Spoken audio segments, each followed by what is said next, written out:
Hello wrestling fans, the Wrestling Wizard here and welcome to another video. So of course, predictably, Roman Reigns retains his undisputed title, of course beating LA Knight at this year's Crown Jewel. And it's safe to say a lot of fans aren't impressed. They feel it's just rinse and repeat, lazy creative from WWE.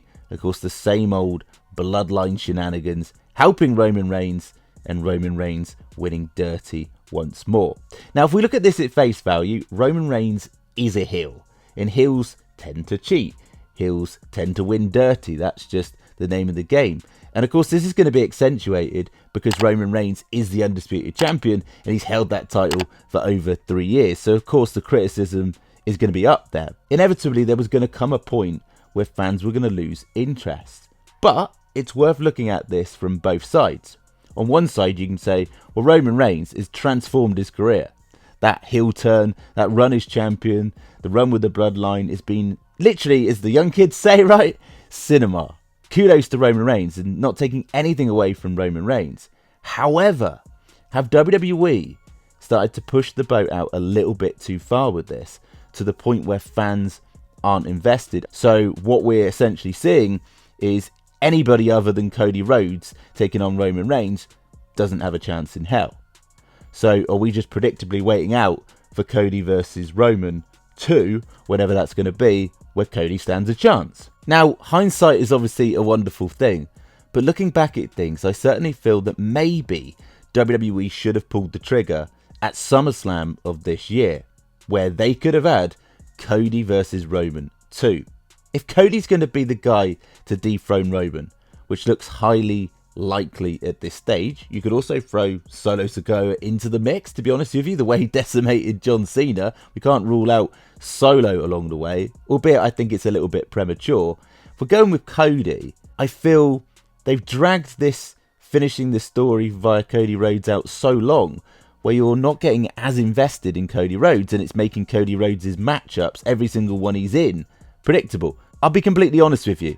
I didn't really even bother to watch the Cody Rhodes-Damian Priest match because I knew the outcome. Damian Priest has the briefcase, doesn't need to win the match. Cody Rhodes is finishing his story. Everybody Cody Rhodes takes on, he beats because he's got to be Superman before he takes on Roman Reigns.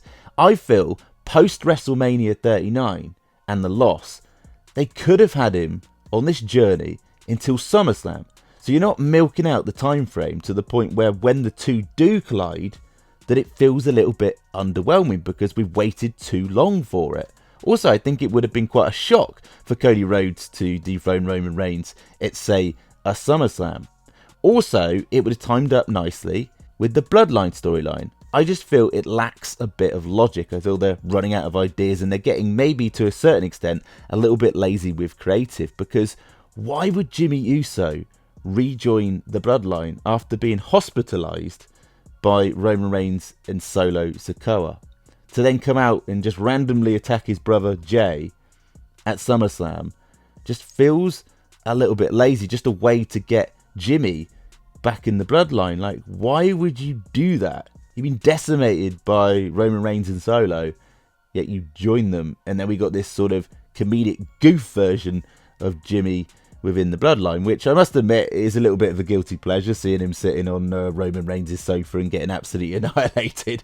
I do enjoy that, but I certainly feel it's getting to the point where I, as a fan, I'm not invested in the Bloodline at all. Look at Seth Rollins and Drew McIntyre in the World Championship match there. I'm watching that genuinely thinking that Drew McIntyre has a shot, because the World Championship matches and the regularity that Seth Rollins defends them with, it feels more meaningful. It feels like I want to get behind the opponent that takes on Seth. I think that's part of the reason why the Saudis were so behind Drew McIntyre, because it's somebody opposing the champion that's got a shot that we could potentially see a new champion. We know at the moment that any superstar that takes on Roman Reigns to this point is going to lose. And maybe, just maybe, it's gone on a little bit too far. That's just my personal opinion. I'm loving the run, the historic run and all of that, but I feel maybe it's just going a little bit too far where fans are starting to switch off. I don't think there's any harm in having someone dethrone Roman Reigns at this point. I think it would be a shock, someone we don't expect out of nowhere. But it feels like they've committed to this, finishing Cody Rhodes' story, and that is going to be the direction they're going to be in. And when it happens, it might just feel a little bit underwhelming because we saw it coming. What do you think? Get down in the comments section, share your thoughts and opinions, and as always, it'd be really appreciated if you could like the video, share the video, and even better, subscribe if you're new, and we'll catch you in the next one.